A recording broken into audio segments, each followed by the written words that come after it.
வீட்டில் நாம் கேட்டுக்கொண்டிருப்பது அழகப்பா பல்கலை சமுதாய வானொலி. இது காரைக்குடியின் முதல் வானொலி.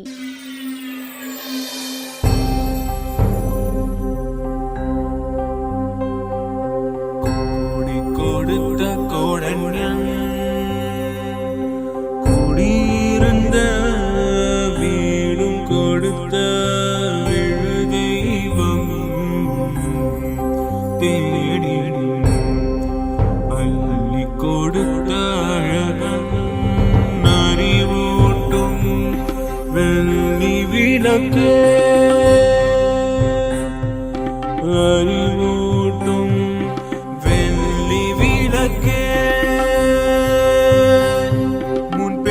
தவத்தால் தோன்றி முயன்றாமை காக்கும் வள்ளலே, அன்பிலார் அழகப்பாவின் அறம்பணி போற்றி செய்வோம், அறம்பணி போற்றி செய்வோம்.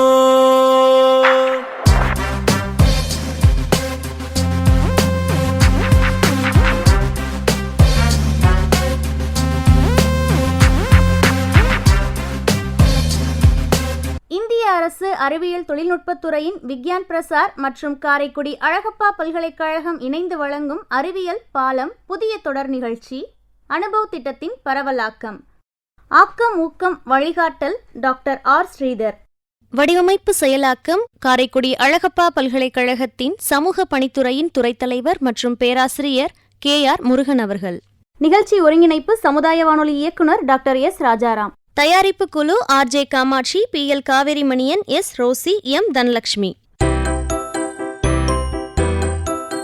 இந்திய அரசின் அறிவியல் தொழில்நுட்பத்துறையின் விக்யான் பிரசார் மற்றும் காரைக்குடி அழகப்பா பல்கலைக்கழகம் இணைந்து வழங்கும் அனுபவம் நிகழ்ச்சியில் இன்று அறிவியல் பாலம் தொடரில் அறிவியல் ஆளுமைகளுடன் ஒரு சந்திப்பு. காரைக்குடி அழகப்பா பல்கலைக்கழகத்தின் முன்னாள் பதிவாளர் மற்றும் அன்னை தெரசா பல்கலைக்கழகத்தின் முன்னாள் துணைவேந்தர், அழகப்பா பல்கலைக்கழகத்தின் மகளிரியல் துறையின் பேராசிரியை மணிமேகலை தற்போது நம் அழகப்பா பல்கலை சமுதாய வானொலியில் இணைகிறார். நேயர்கள் தொடர்ந்து கேட்டுக்கொண்டிருப்பது உரையாடலின் 2ஆம் பகுதி. ஒரு நாள் கூட வேலை இல்லாமல் நான் வீட்டில் இருந்ததில்லை. அதுலேயும் என்னோட விஷயம்லாம் நல்லா காமெடியாக இருக்கும். 2-3 இடத்துலேருந்து அப்பாயின்மெண்ட் வந்துச்சு.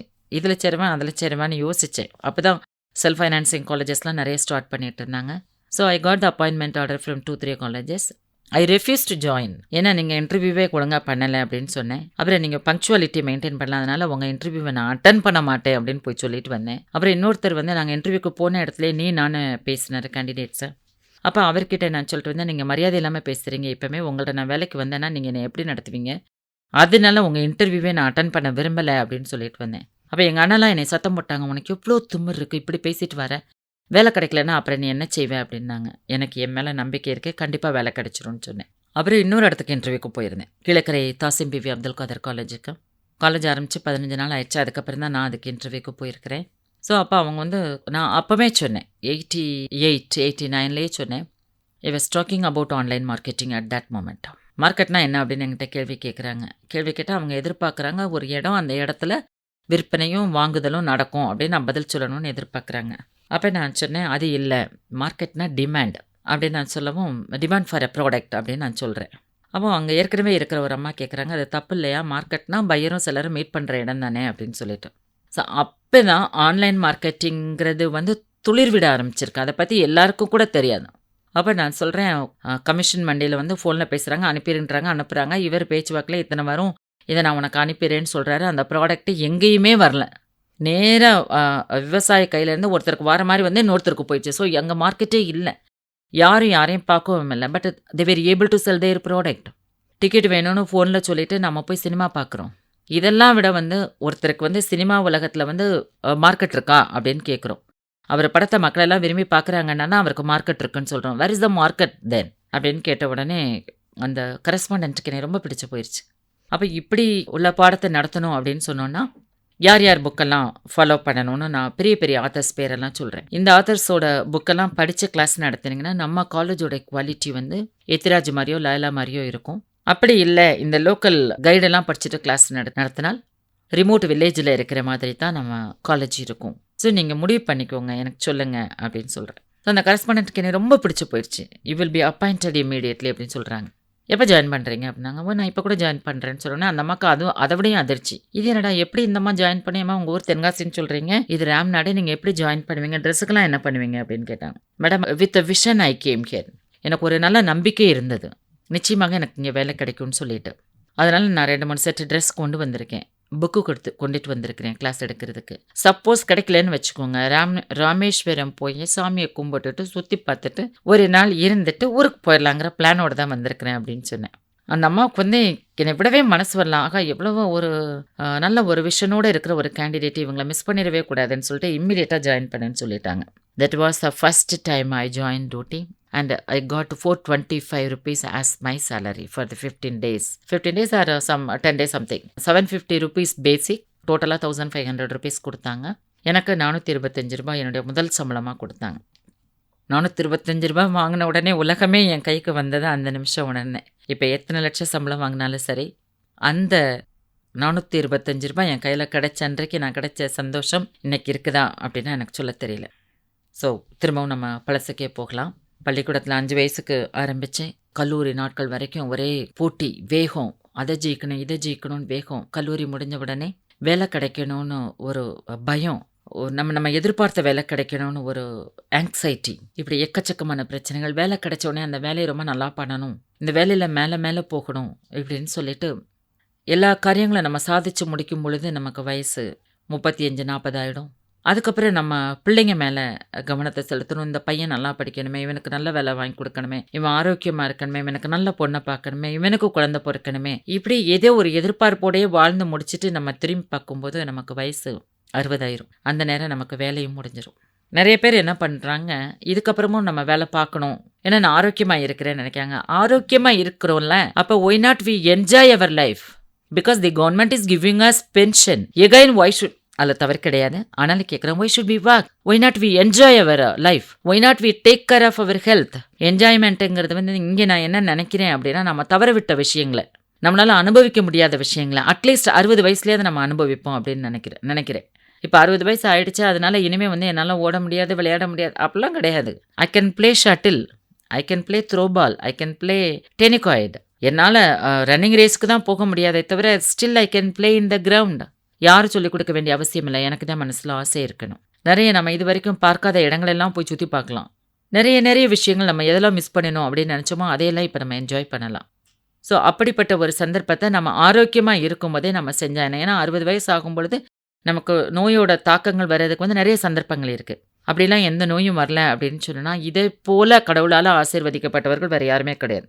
நாம் நம்ம வாழ்க்கையை வந்து மிக சிறப்பாக இப்படி அனுபவிக்கலாம் அப்படின்னு நான் நினைக்கிறேன். நாங்கள் ரிசர்ச்சில் வந்து சொல்லுவோம், ஒரே ஒரு கான்செப்டுக்கு வந்து டிஃப்ரெண்ட் மீனிங்ஸ் இருக்கலாம், அது வந்து தவறு கிடையாது அப்படின்னு சொல்லுவோம். நான் என்னுடைய வாழ்க்கையை அனுபவிக்கிறது வந்து இப்படி தான் அப்படின்னு நான் நினச்சிருக்கிறேன். ஸோ ஒவ்வொருத்தருக்கும் ஒவ்வொரு மாதிரி வியூ இருக்கலாம். ஏன்னா 5வது வயசில் இருந்தே ஓடிக்கிட்டு தான் இருக்கிறோம், நின்று திரும்பி பார்க்கக்கூட நேரம் இல்லை. So I want to enjoy my life when I ஆம் அ சீனியர் சிட்டிசன். நினச்ச இடத்துக்கு நான் போகணும். எங்கள் ஊர் வந்து குற்றாலம். ஸோ அருவிக்கரையோரம் அருவி தடன்னு ஓடுற சத்தத்தில் நான் உட்காந்து இருக்கணும். அங்கே நல்லா சத்தமாக பாரதியார் ஏன்னா நான் சீசன்லாம் ஆளே இருக்காது, சத்தமாக பாரதியார் பாட்டு வச்சு கேட்கணும். பேர குழந்தைங்க பேத்திங்களெல்லாம் ஓட விட்டு விளையாட விட்டு அதுங்க கூட நானும் விளையாண்டு அமைதியாக என்னுடைய மனசை வச்சுருக்கணும். ஏன்னா அந்த இடத்துல நீங்கள் பார்த்தீங்கன்னா அப்படி செண்பக மரமும் அதோட மனமும் நம்ம மனசை வந்து அமைதியாக வச்சுருக்கோம். தென்றல் காற்று எப்பவும் அடிச்சிட்டே இருக்கும். அந்த காற்றில் வந்து இப்படி நல்ல மனமெல்லாம் வரும். அதுவும் மிக சிறப்பாக சொல்லப்போனால் செண்பக பூவோட மனம் எப்படி வருதோ அதே மாதிரி மனோரஞ்சிதம் அந்த பிச்சி பூ 2 மனமும் வரும். சீசன் டைமாக இருந்தால் இது கூட சந்திரிகா சோப் மனமும் சேர்ந்து வரும். இது எல்லாமே மனதுக்கு வந்து ரொம்ப ரம்யமாக இருக்கும். அதை அனுபவித்தவங்களால மட்டும்தான் புரிஞ்சுக்க முடியும். ஆகையினால எனக்கு வயது முதிர்ந்துருச்சு. அதனால நான் வந்து இனிமேல் இப்படி தான் இருக்கணும் அப்படின்னு சொல்லிட்டு உங்களுடைய வாழ்க்கை வட்டத்தை வந்து சுருக்கிக்காதீங்க. நல்லா அனுபவிக்க வேண்டிய வயசு அதுதான். அதனால் அதை மிக சிறப்பாக நாம் அனுபவிக்கணும்னு சொல்கிறேன். இதே நேரத்தில் இளைஞர்களுக்கு வந்து ஒரு சின்ன செய்தி சொல்லிக்க விரும்புகிறேன். எங்கள் வீட்டுக்கு ஒரு சாமியார் வருவார். எங்கள் வீட்டில் அப்போ வந்து ஒரு ஆடு குட்டி போட்டுச்சு.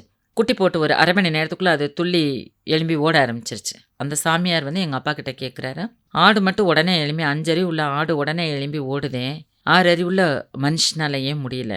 1 வருஷம் 1.25 வருஷம் எடுக்கிறானே எளிமை நடக்கிறதுக்கு, ஓடுறத பற்றியே பேசல, பேசுறதுக்கு அதை விடையும் டைம் எடுத்துக்கிறானே ஏன் அப்படின்னு கேட்டார். அப்போ நான் சின்ன பிள்ளை தான், 8ஓ 9ஓ படிச்சிருப்பேன்னு நினைக்கிறேன். என்னுடைய தந்தையின் பதில் எனக்கு ஒரு நல்ல பாடமாக அமைந்தது. ஏன்னா திருப்பி செய்கிற கடன் மனுஷனுக்கு இருக்குது, அனிமல்ஸுக்கு இல்லைன்னு சொன்னார். அப்படின்னு சொல்லிட்டு அவர் சொல்கிறாரு, குழந்தை பிறந்த உடனே அதை தாளாட்டி சீராட்டி பால் ஊட்டி அதுக்கு என்னென்ன பணிவிடைகள் எல்லாம் செஞ்சு ஒரு அம்மா வளர்க்குறா, அப்பா வளர்க்குறாங்க. இதே ஸ்டேஜ் அம்மா அப்பா வயசாகும் பொழுது அவங்களுக்கு வரும். அப்போ இந்த குழந்தை அந்த பணிவிடைகளெல்லாம் பெற்றவர்களுக்கு செய்யணும். அதற்காகத்தான் கடவுள் இப்படி ஒரு சைக்கிள் வச்சிருக்கிறாரு. அதை நம்ம எல்லாருமே புரிஞ்சுக்கிட்டோம் அப்படின்னு சொன்னோன்னா பெற்றோர்கள் தனிமைப்படுத்தப்பட மாட்டார்கள். முதியோர் இல்லங்கள் இங்கே நிறைய இருக்காது அப்படிங்கிறது எங்கள் அப்பா அன்றைக்கு சொன்னாங்க. அதை இப்பவும் நான் நினைவு கூர்றேன். ஒவ்வொரு மாவட்டத்துக்கும் ஒரு முதியோர் இல்லம் இருக்குது அப்படிங்கிறது அரசு வச்சுருக்காங்க. அப்படி இல்லாமல் இருக்கக்கூடிய ஒரு சூழ்நிலையை மக்களாகிய நாம் உருவாக்குமே ஆனால் அதுதான் நாம் மனித பண்போடு நடந்துக்கிறதுக்கு மிகப்பெரிய எடுத்துக்காட்டாக இருக்கும். ஆகவே நாம் அனைவரும் நல்ல குடிமகனாக மட்டுமல்லாமல் நல்ல மகனாகவும் நல்ல மகளாகவும் நம் பெற்றோர்களுக்கு இருக்க வேண்டும் என்று கூறி எனக்கு வாய்ப்பளித்த அழகப்பா பல்கலைக்கழக சமுதாய வானொலிக்கு எனது நன்றியை தெரிவித்துக் கொள்கிறேன். வணக்கம். நேயர்கள் இதுவரை கேட்டு ரசித்தது அனுபவம் நிகழ்ச்சியில் அறிவியல் பாலம் தொடரில் அறிவியல் ஆளுமை காரைக்குடி அழகப்பா பல்கலைக்கழகத்தின் முன்னாள் பதிவாளர் மற்றும் அன்னை தெரசா பல்கலைக்கழகத்தின் முன்னாள் துணைவேந்தர், அழகப்பா பல்கலைக்கழகத்தின் மகளிரியல் துறையின் பேராசிரியை மணிமேகலை அவர்கள் பேசிய உரையாடலின் 2 பகுதியுமே நம்ம கேட்டாச்சு. இந்த நிகழ்ச்சி இத்துடன் நிறைவடைந்தது. இந்த நிகழ்ச்சியானது நேயர்களாகிய உங்களுக்கு ரொம்ப பிடிச்சிருந்துச்சுன்னா மறக்காம நம்ம அழகப்பா பல்கலை சமுதாய வானொலியின் மின்னஞ்சல் முகவரிக்கு உங்களுடைய கருத்துக்களை அனுப்பலாம். கருத்துக்கள் அனுப்ப வேண்டிய மின்னஞ்சல் முகவரி comradio@alagappauniversity.ac.in. நன்றி நேயர்களே.